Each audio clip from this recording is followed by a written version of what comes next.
Tingin mo ito ay isang scripted na na palpak na script ng gobyerno?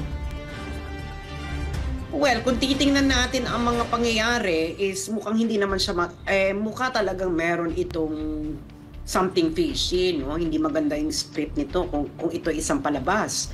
Pero unang-una, diniklara mo na over 2 tons, napunta sa 2 tons, napunta sa 1.8, and then by final 1.4. inventory, 1.4.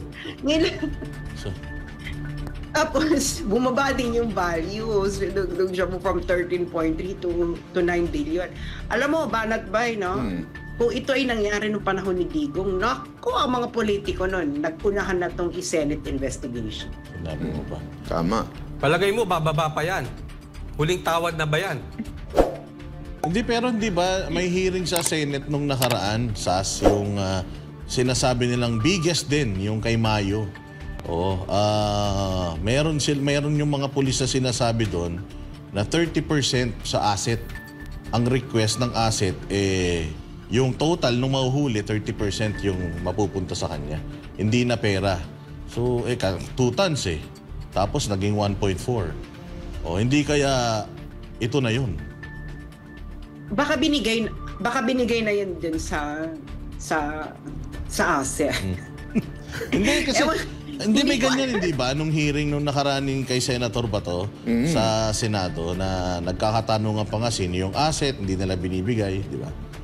Yun may 30 meron daw silang cut. Pero ito na nga, no? Bakit pababa yung inventory? And ako kasi dito parang, kahit hindi natin gusto si Bongbong, pinahiya niyo yung presidente Diba? Or baka naman hindi kasalanan ng mga operative. Baka yun talaga yung value, no? Kasi bakit naman magsisinungaling yung presidente, di ba?